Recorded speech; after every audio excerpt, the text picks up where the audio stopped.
today we got this big case tractor. It's a 70 horsepower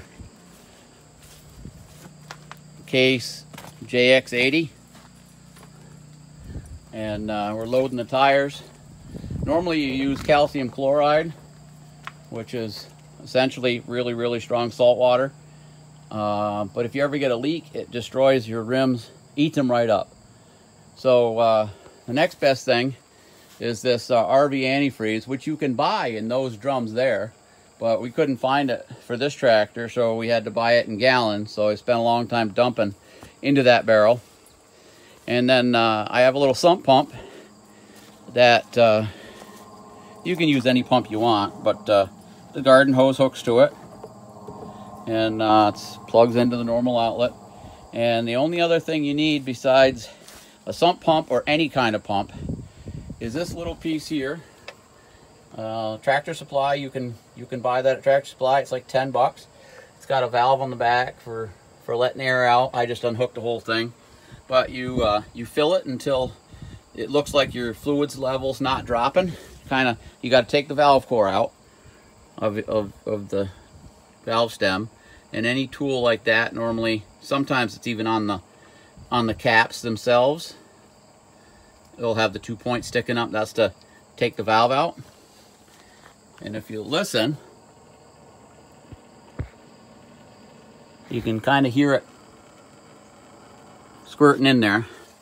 So it'll pump in, and you want to fill it with the valve at the top, real close to the top. This one can turn just a little bit, but not bad.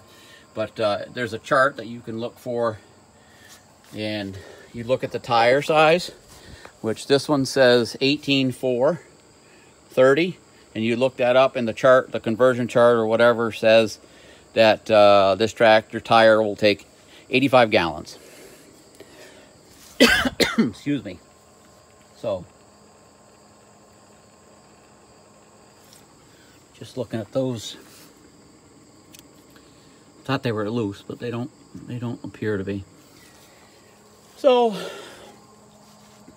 you need that piece there from Tractor Supply, stainless piece, and a garden hose, and a container to pump from, or a pump to pump out of, or whatever, however you want to say it. Basically, you need a method to get from point A to point B. And so I've let it pump, and probably I've shut it off 3 times, unhooked that, the air will rush out, and I'll be able to show you that in a couple minutes. But that's pretty much as complicated as it is.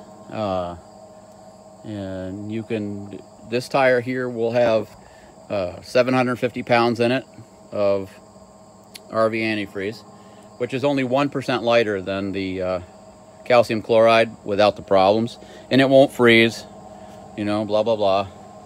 And then the front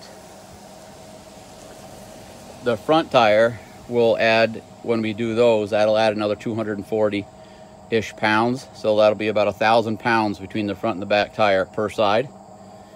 And the nice thing about adding weight like this, instead of bolting the weight to the tire, if you bolt the weight to the tire, the weight is this high. Where if you load the tires, the weight is right on the ground. So if you were to try and tip the tractor over, not that you would try, but if you were to try and tip the tractor over, it kind of like glues itself to the ground. The center of gravity is way down under the tractor, basically. You know, because the center of gravity of the tractor is about the height of that fuel tank, or you know, just above the bottom step. Now you take the center of gravity and move it all the way down almost to the ground. It makes it a lot more stable on side hills, as well as you don't have to carry around weight. So that's that for now. Any questions, just ask. So we'll shut you off, and I'll show you when I drain that air out. So now I've watched this. Probably hasn't gone down in 20 or 30 seconds. Unplug her there. I'll come over here. Put you someplace so you can possibly see. That isn't it. that's not it. I might have to just hold on to you. Try and do it all one-handed. So, there we go.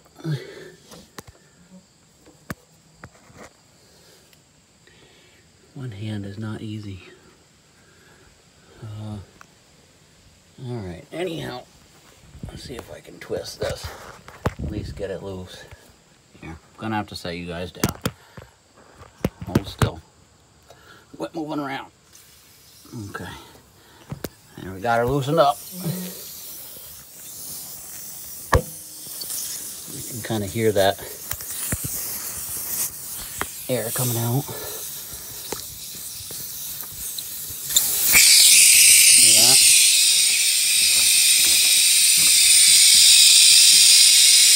We'll just wait till that stops flushing air out, and we'll hook her back up, turn her back on. I could also have pushed this button here. That's an air bleed, but it takes so long for it to do that.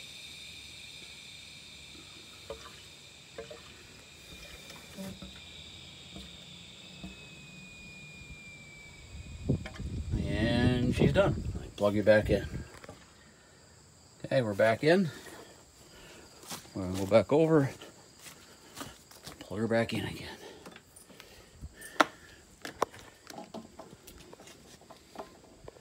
Ta-da, almost. There we go. There's a ta-da.